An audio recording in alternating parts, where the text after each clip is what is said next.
Well, hello everybody. Welcome back to another Seahawk Boys TV video blog live stream, whatever you want to call it. Here we are. Thanks everybody for being here. I put out a couple of videos last week, this last past week, including one where I did a Seahawks redraft, like how I would have drafted, because you guys that are all trashing on me in the comments, and it's amazing. I have to agree with Rob Staten. It is amazing that if you're the slightest little bit negative, you just get attacked by the Seahawks fans who only want to have sunshine blown up their asses, and they don't want the truth. And that there's not much you can do about that. And everybody's like, oh well, you don't have any you don't have any likes. 2 days and no likes. I had like 21 likes on 3 different channels. These videos are spread across 3 different channels because I have to do a lot of uh, setting up to make it all stream to specifically to the Seahawk Boys TV channel, which I haven't done yet. And the point is not really to like have a massive audience and make money on this thing. I'm not making any money on it. I'm not really that interested in making money. It'd be great if I could. If I wanted to make money, though, I'd come out here and tell you that the Seahawks have had 3 great drafts in a row, that they've drafted 27 straight position players, including about 14 in the trenches, none of whom are elite players. And I wouldn't say that, though. I'd say, oh, they're all great players. Charles Cross is going to be fantastic and, all that stuff. Well, that's not true. And unfortunately, what I do here is I give you the truth, whether you like it or not. I'm the doctor with no bedside manner. It tells you if you don't lose 50 pounds and quit smoking and drinking, you're going to be dead in 10 years. That's the way it is. That's what I'm here to do. I think me and Staten are the only 2 guys that are somewhat realistic about what's going on with the Seahawks. And my major emphasis is, I think it's a clown show that we traded away our franchise Hall of Fame quarterback with no plan to replace him whatsoever. Apparently, other than go get Sam Howell, who's only led the NFL in one thing ever in his career, and that's interceptions. So, what we'll do is what we'll do is I'm going to go through, and because Rob did a video yesterday where he reviewed the Seahawks draft after getting some sleep, and it influenced me. I started thinking, those picks I made, I wouldn't necessarily make those picks again. So I want to do a redo. Now, what I'm doing is I'm setting this up so that you guys, a year down the road, 2 years down the road, 3 years down the road, can compare my draft with John Schneider's draft, because all I'm getting is all this stuff. Well, I'm sure glad you're not the GM, and I'm really glad the Seahawks. Yeah, you know so much more than the Seahawks do. And Rob says very humbly, I'm not saying I know more than John Schneider and the Seahawks do. You should say that, Rob, because you do. All right. John Schneider is a fucking clown. And if we have established anything in the last 10 years, it's that he doesn't know what he's doing in the offseason with free agency and the draft. Now, having said that, I will say that this year is the best year of free agency the Seahawks have ever had. So they did get some things right this year. They did what I've been advocating they do for a long time, which is go into the draft with no actual holes. There were no holes on this roster. We had a starter at left guard. We had a starter at right guard. We had starters all along the defensive line. We had starters at linebacker. We had starters at safety. We went out and signed guys. Now, they are 1-year deals, so you want to draft in behind them, but that's what day 2 and 3 picks are for. So, again, I'm just going to put it out there, but I am going to revise what I'm putting out there. It's been 2 days now, so I'm going to revise it, and then I'm going to post it, and I'm going to leave it there. And a year from now, all you doubters, all you mockers, all you guys who are going to say terrible things about me in the mailbag section, which we're going to get to at the end, well, we'll go back and we'll see whose draft would have been better, mine or Clown John Schneider. KS Mas Macho. Senor Schneider or Senor Berra? I guarantee you it's going to be me. Now, just to remind you again, had I been the GM of this team, our current quarterback would be CJ Stroud. Our middle linebacker would be Ivan Pace, because we would have traded up for and drafted both of those players last year. We wouldn't have Jackson Smith-Njigba. We wouldn't have We wouldn't have Devon Witherspoon. We wouldn't have Byron Murphy, and we probably wouldn't have Leonard Williams because that pick would have either gone in the trade for CJ Stroud or it would have been somebody else. Would have gone. It would have been used for something else.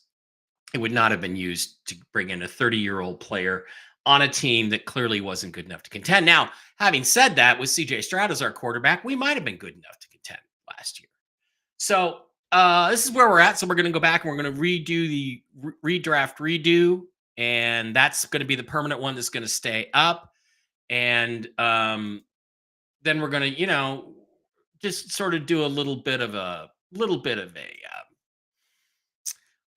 mailbag for all you brilliant guys. And I'm going to hold you to all of your comments. So don't worry about that. Okay. So what I was influenced by yesterday was Rob Staten's really interesting review of the Seahawks draft, what he had to say about it. It's called Reflecting on the Seahawks 2024 draft class and what it means to the future. He spent an awful lot of time talking about how they continue to not deal with the quarterback situation. And it's interesting because I really think as you get into it, I think that it's become an ego thing for John Schneider. And, there's going to be some comments. Oh, as soon as you mentioned Russell Wilson, I wouldn't trade Russell Wilson.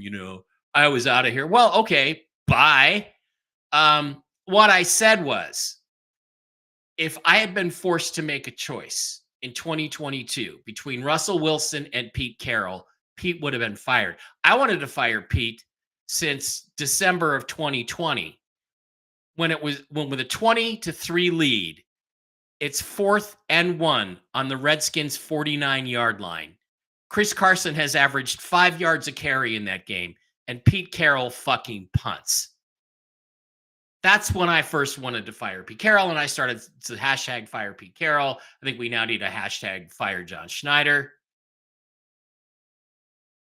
But I would have chosen Russell Wilson. Now, would I have still traded Russell Wilson? Am I saying it's a bad trade? Well, not in terms of the value that they got. 2 firsts and 2 seconds. That's pretty good value if you execute the picks correctly. We are in a waiting mode to see if these picks have been executed correctly. I think if you don't use any of them to go get another quarterback, it's a huge mistake. We also got some players. We got Shelby Harris, who's no longer with the team. We got Drew Lock, who won us 1 game in 2 years and is no longer with the team. We got Noah Fant, who is still with the team. So, right now, as it stands, it's Noah Fant, it's Charles Cross, both of whom are average starters. Noah Fant has the potential to be better if we have an offensive system that can get him the ball. And we have Boye Mafe and Devon Witherspoon. Mafe shows some potential, but right now is an average starter. Charles Cross is an average starter. And as Rob talks about in this video, which I would highly advise you to go watch, it's in the links. It's in the description, in the links below. He was a 2nd-round pick on Rob's board last year. And we took him with the 9th overall pick because we had to, because there was a run on tackles. What the Seahawks don't seem to want to deal with is that sometimes you have to do the same thing with the quarterback position because there's a run on quarterbacks. There's always going to be, from now on, a run on quarterbacks. It started last year. It continued this year, and the Seahawks should have been part of that last year, not this year. But either way, that's the only way you're going to win a Super Bowl in NFL 2024. With quarterbacks and wide receivers. So, again,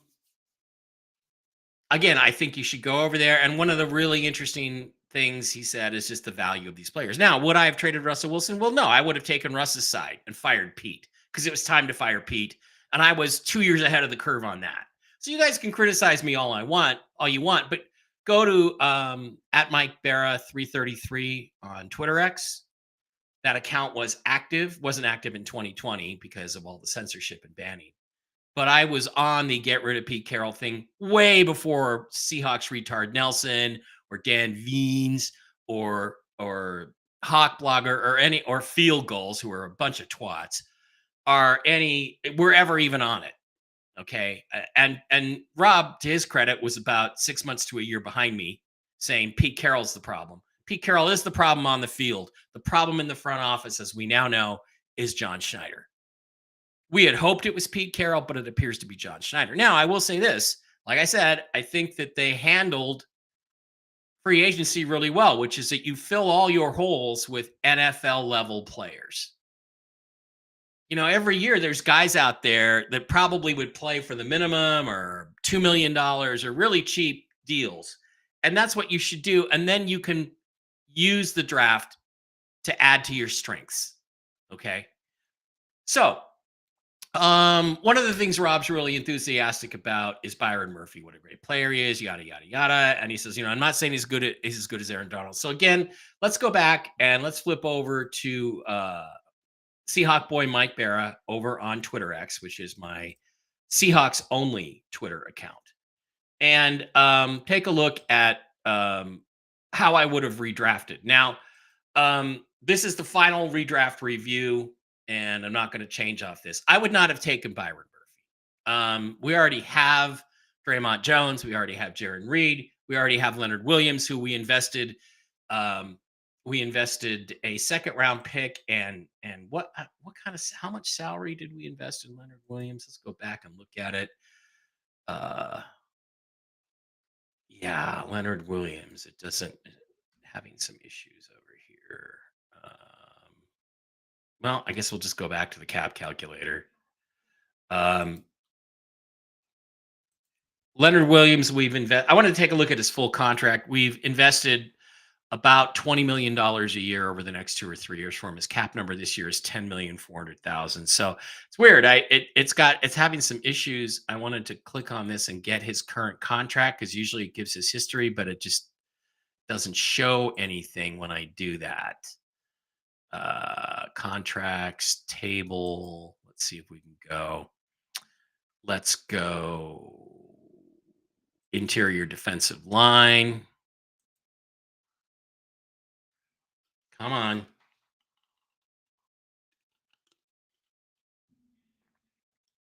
Come on.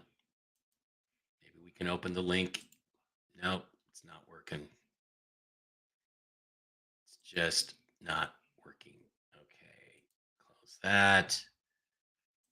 Why is it not going to interior? I don't know. He's having some issues apparently over there. But the point is, it's $20 million a year average API.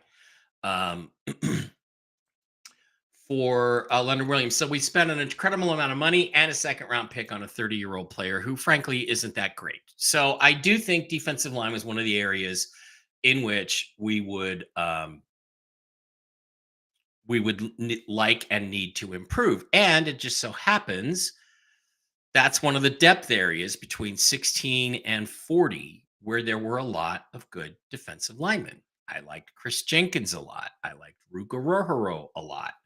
I like some of the edge guys in that area. And so here's what we did. There was a trade on the table, and that trade was made. There were several trades that are rumored to be on the table.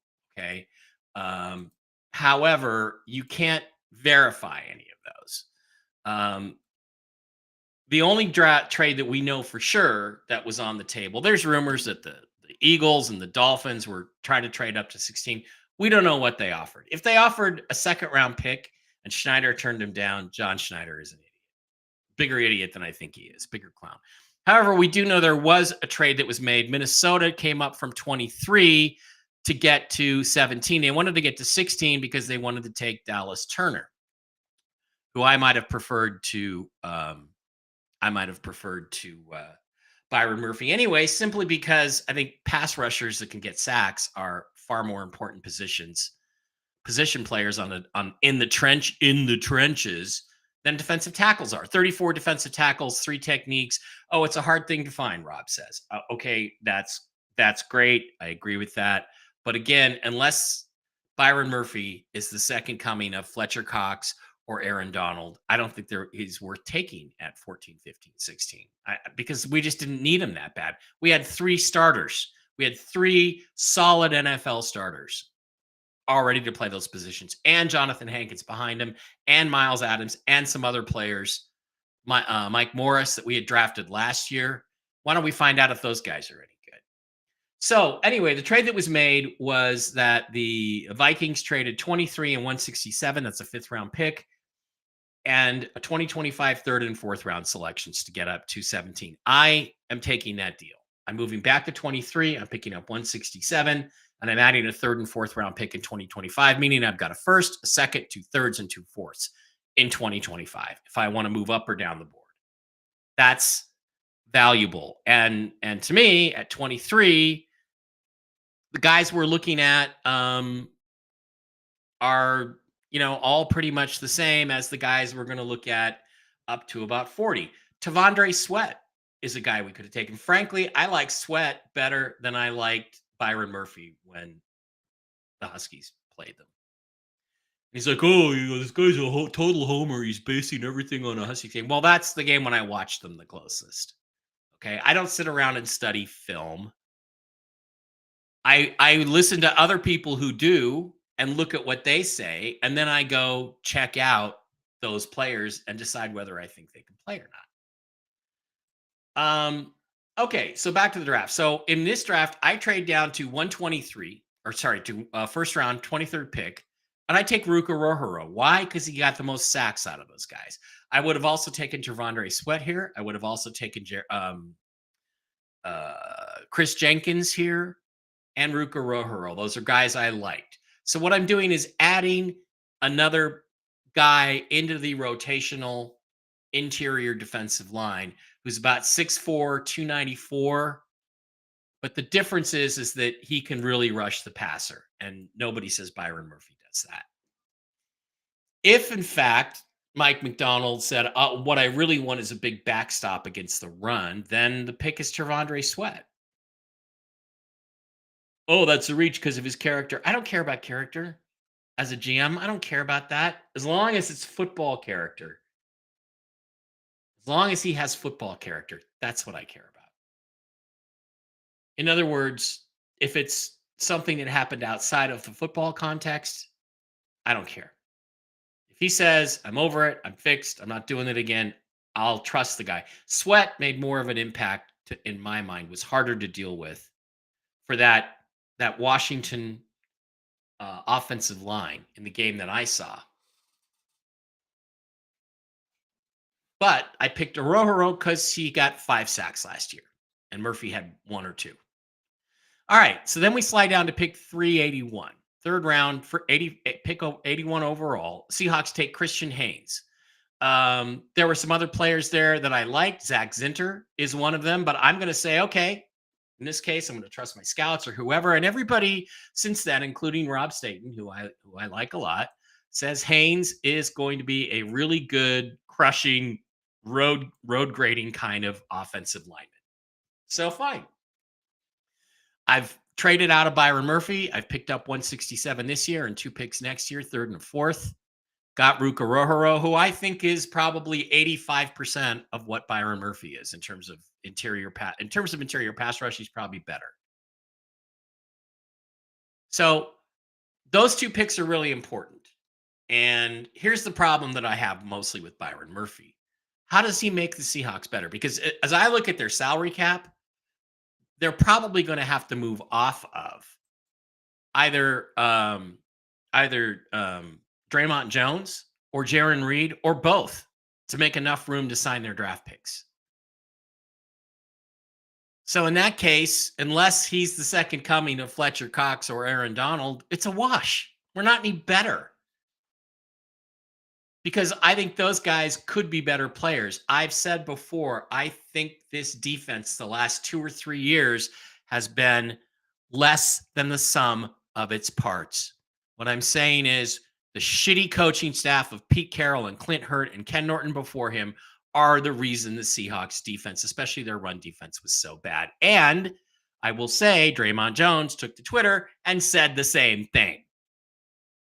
So apparently Draymond Jones agrees with me. So pick number 1, Ruka Rohoro. I think he's going to be better next year than Byron Murphy. We'll see. Christian Haynes, fine. I agree with you on that one. Now we slide to the fourth round, and the Seahawks had 102. They traded out of it. Okay. So that's fine. They traded out of it and they got 118 and 121 and one. I think they got 18. Yeah. They already had 118. They got 121 and 136 for trading out of 102, if I'm not mistaken. Let's go double check that. Yeah. Seattle traded their fourth and seventh round selection, 102 and 235, to Denver in exchange for fourth, fifth, and sixth round selections, 121, 136, and 207. Fair enough. So when we come to the first pick, the Seahawks take, as we all know, at 118, they take Tyrese Knight, a linebacker from UTEP that everybody else has rated as a sixth round pick. I also don't think linebackers a desperate need. It's a need, but it's not a desperate need. So, okay, fine. They pick that. And then they take AJ Barner, tight end from Michigan. Okay. And again, to show you guys what others think of it, Warren Sharp's metrics had Tyrese Knight and AJ Barner as two of the top 10 most overdrafted players in this draft. Tyrese Knight went 118. He was expected to be 192, sixth round pick. AJ Barner went 121, expected to be 181, also a sixth round pick. So this is an example of the Seahawks not getting great value. Now, in my previous versions of the draft redo, my previous version, I went for Cade Stover, the tight end, but I started thinking, is tight end really that desperate to go for one right now? And I don't know that it is. And then Rob pointed out yesterday, I did have Malik Mustafa at 118. That's the guy I'm taking. He's a big, not a big, but he's a hard hitting, strong safety who can come in and maybe not start for you right away, but contribute, play, and become a starter in year two. So the two guys that we picked up this year in free agency, let's go back and look at them. Rayshawn Jenkins and who was the other guy we signed? Was it Kayvon Wallace? Yeah, Kayvon Wallace. Those guys are on 1-year deals. So you slide in Malik Mustafa as a starter and in another year, and I think he ends up being a better player than Tyrese Knight. At 121, AJ Barner, tight end. I'm not tight end's not a need, but he's a small, 250-pound blocking tight end who can't catch. So the Seahawks apparently really wanted a cornerback because they took Nehemiah Pritchett at 136. However, guy who was still sitting on the board at 121 when we took AJ Barner is TJ Tampa. He's bigger, he's faster, he tested better, and as Staten pointed out, the Ravens took him. We're playing the Ravens defense. So if he was a fit for the Ravens, he was a fit for the Seahawks. But they prioritized a blocking tight end from Michigan who can't catch. So my two picks are going to be, instead of Tyrese Knight and AJ Barner, my two picks are going to be Malik Mustafa at 118, TJ Tampa, cornerback, at 121. That brings us to the fifth round pick, 136. Well, this couldn't be more obvious. I've said it over and over again. I'm going to keep saying it until they go out and do something about the quarterback position. I am taking Spencer Rattler, the quarterback, at 136. I would have taken him before. I'm not waiting any longer. He went a few picks later to the New Orleans Saints, where I expect he will be a starter in 2025 and a very successful one. Unless he has some sort of major drug or alcohol problem that we don't know about, which is why he slipped. Other than that, he's going to be the starter. So at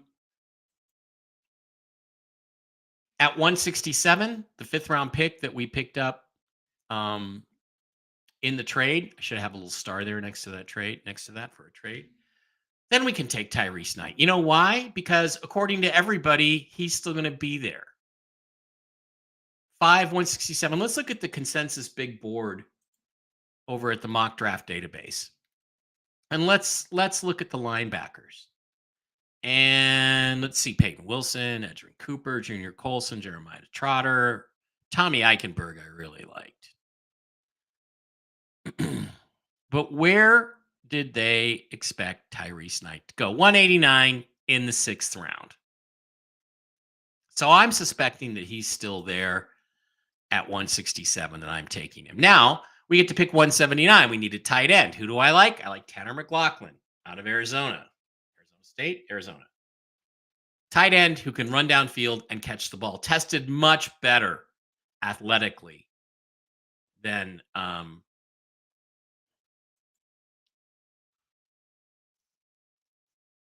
what's his name? AJ Barner. I can't even remember his name because I don't want to think about him. At 192, at left guard, the Seahawks took. Who'd the Seahawks take? The Seahawks took at 192. They took DJ James, another corner. I'm instead taking Christian Mahogany. Oh, sorry, 192. Did I get that right?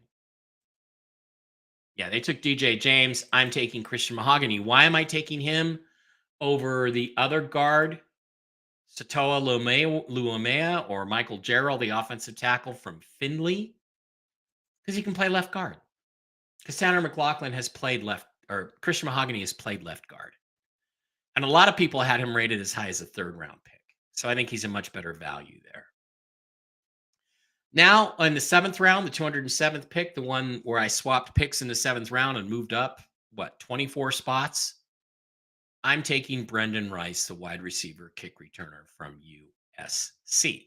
Why? Because he can return kicks. Now, there are some rumors that Nehemiah Pritchett was picked at pick 136 because he's a kick returner. Well, now we don't have to bother with that.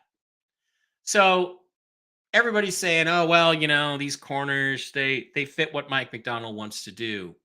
So does TJ Tampa, because it's the Ravens' way of doing things. And guess who the Ravens took? TJ Tampa in the 5th round. So this is my draft. I think this set of players is going to be better than John Schneider's set of players. And of course, that will all come down to opinion. It will all come down to opinion. And everybody has one. And now we'll put it to the test, though, because it should be fairly obvious. If Ruka Rojo has 6 sacks as a rookie and makes the all-rookie team and, is under consideration for Defensive Rookie of the Year with the Falcons, I think, who drafted him. And Byron Murphy has a typical average interior 3-tech defensive lineman's rookie season who's not named Fletcher Cox or Aaron Donald. I win. If Spencer Rattler becomes a starter by his 2nd year in New Orleans, I win.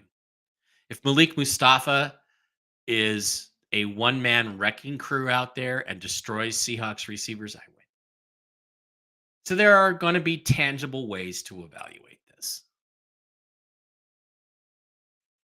So there we are. We're all set. Now, let's go look at comments and see what people are getting. They're really getting irritated. Here's my channel, Seahawk Boys TV. Fish on 111, another know nothing pretending to know something. Dude, you don't even use your real name. So at least I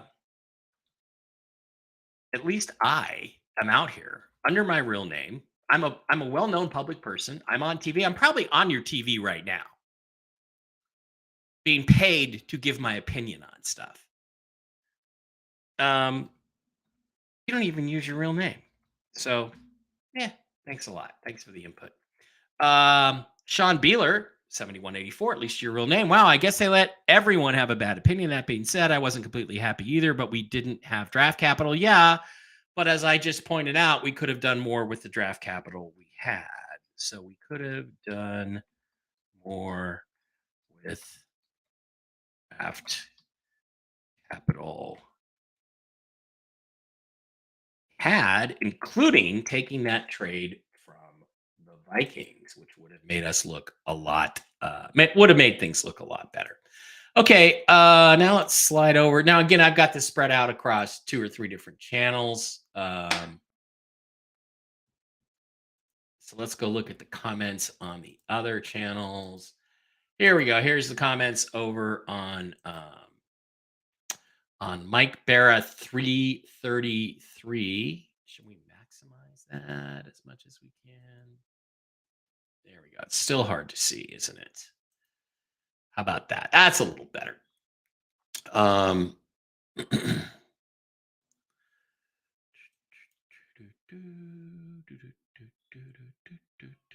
I give this video an F. Okay, that's cool. I give it an A. You're not even worth listening to this video. Okay, yeah, really, yeah. Thanks for the detailed explanation as to why. Okay. I mean, seriously, that's like that's the best you can do, really. I mean, again, these are just people that are just what I'm saying, what I say, the grades I'm giving, the things I'm pointing out are scaring them. That's why they are angry with me. They're angry with me because I'm scaring them, because I'm telling them I don't think that this organization knows what the fuck they're John Hine, 1663. Okay, I watched the first minute. All I need to see. I'm surprised you're wearing a Mr. Unlimited fanboy shirt. I must have been wearing the Russell Wilson shirt. Russell will always do Russell and isn't team ball. Get over yourself and Russell. Opinions. Everybody has one. Russell's not team ball. Winning football games isn't team ball. 359 career touchdown passes. 359 career TD. See, because people, um, these are all people who were totally behind getting rid of Russell Wilson. These are the clowns that booed Russell Wilson after everything he's done for the Seattle community, all the visits he made to the Children's Hospital, all the things that he did. He won the NFL Walter Payton Man of the Year. But yeah, Russ is a bad guy. This guy thinks trading Wilson was a mistake. We stopped agreeing on the 2-yard line. Yeah. Okay. It was Pete who threw the ball on the 2. Russell just did what he was told. And what I said was, if it came to Pete or Russ, I'm dumping Pete. That was me 2 years ago in March. Okay. If you have to pick between Pete and Russ, I'm dumping Pete. And here we are. Here we are. 2 years later, and the Seahawks apparently agree with me. Too bad they didn't listen to me then. Might have still traded Russ. Not the call. 90 pass plays from near the goal line that year, and not one interception, not one. That is wrong. Okay, that same play. Oops. Resulted in an interception, one OPI. So you're wrong about that. Spencer Rattler, ha ha ha. Okay, great. That's again very intelligent. Yeah. My response to that is Geno Smith. There's a reason you don't get paid to talk about this stuff.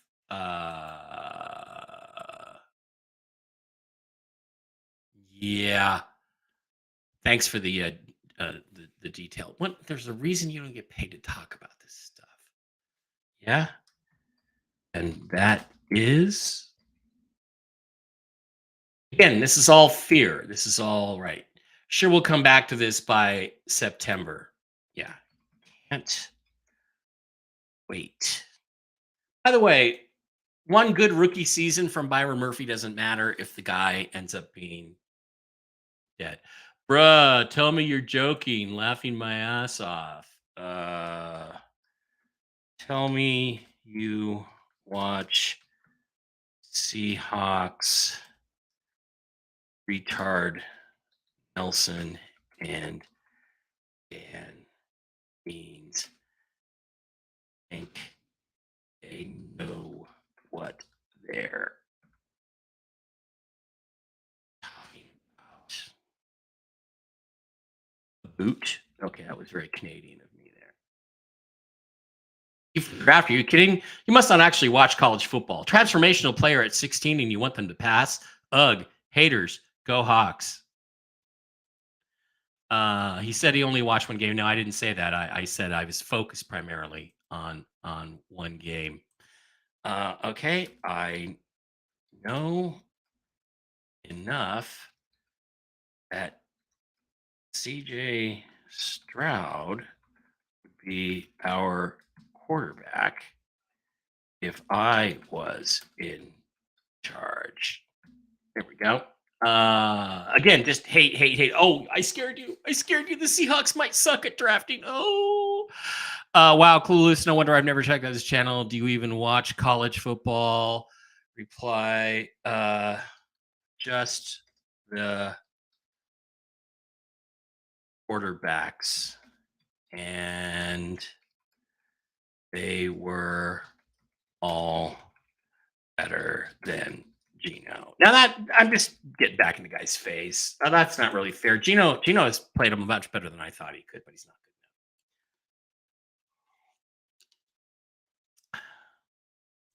If you, it's really easy to sit there and criticize the GM if you know so much. Why don't you run for the job? Yeah, it's not an elected position.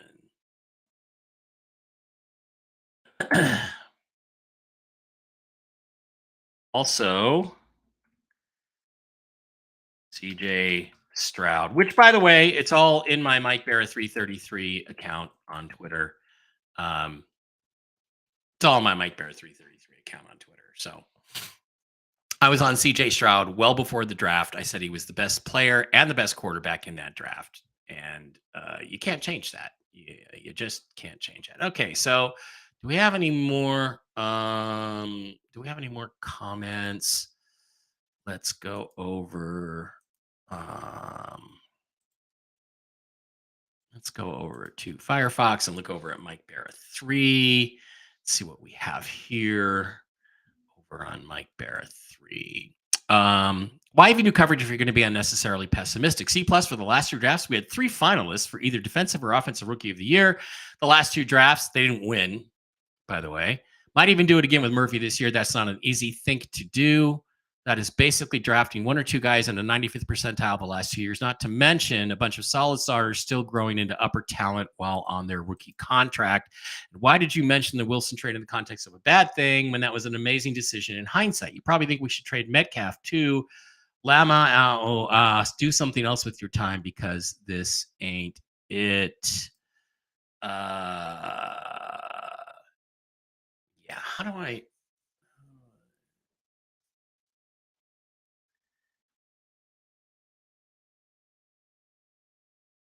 Yeah, okay, I'm gonna have to give this guy a longer response. And I'm like, actually, you know what I should do is I should slide on over here to Seahawk Boys TV, and I should get in here to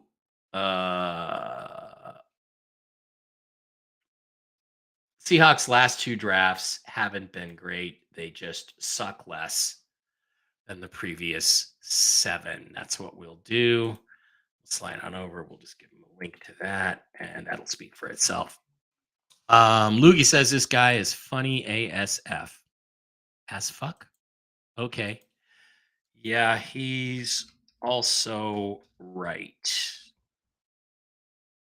Okay. So they say, don't feed the trolls, but I'm going to go ahead and feed the trolls and not really be too concerned about it. Okay, guys. It's going to wrap it for today's show. Again, continue like and subscribe. Get over to Seahawk Boys TV. That's really where you want to be. Is Seahawk Boys TV. View my channel on YouTube. There it is, Seahawk Boys TV. Please go there, like, subscribe, or dislike. It's fine if you dislike. I don't care. Just trying to build up the followers, build up the subscribers, get some interest in an alternative view of just how bad the Seahawks have screwed up and what the future is. Also, get on over to Seahawk Boy Mike Barra on YouTube. Seahawk Boy Mike Barra. Check out my 2024 draft redo, and I promise this will be the last time I change it. It's not going to get changed. It says 1 hour. It's going to have a timestamp on it, and we're going to see whose group of players ends up better, mine or John Schneider's. And here's the thing: if it's even debatable, if it's even something we're discussing a year from now, then maybe John Schneider should be fired, and maybe I should take over. Or maybe Rob Staten should be the GM. I'm not like Rob. I'm not humble. I'm not going to sit here and say, well, if you think you can do a better job than John Schneider, then why don't you be the GM? Okay. Okay. And you know what I'm going to do? I'm going to go get a fucking quarterback.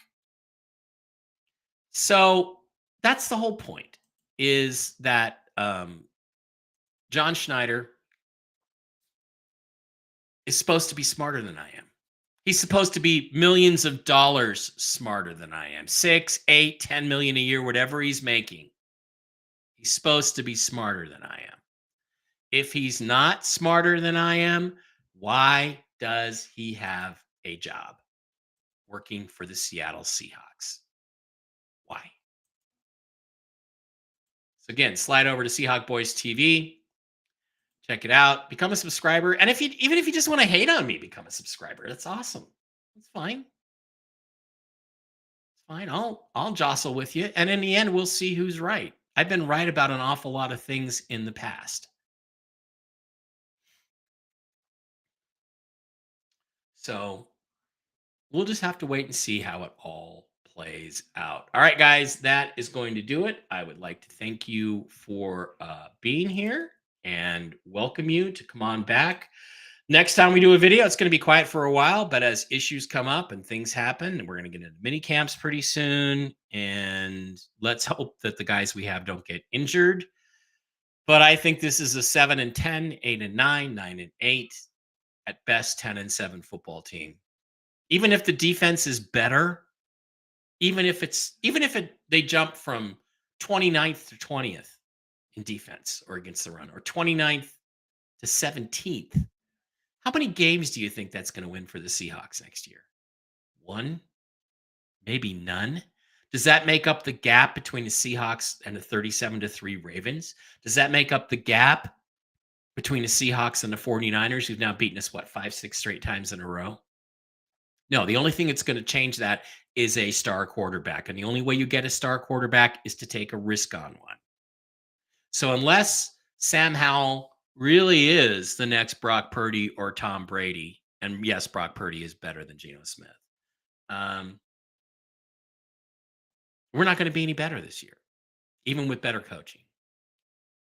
So we're in the first, after a 2-year rebuild that failed after we traded Russ, we're starting a new rebuild. That's the reality. That's the reality. And championship teams are built around quarterbacks in 2024. Quarterbacks and wide receivers. And by the way, would I trade DK Metcalf for the right deal? Because there's no point in having DK Metcalf as your number one wide receiver if your quarterbacks are Sam Howell and Geno Smith. We'll leave it there. Thanks for being here. Love you guys. See you next time.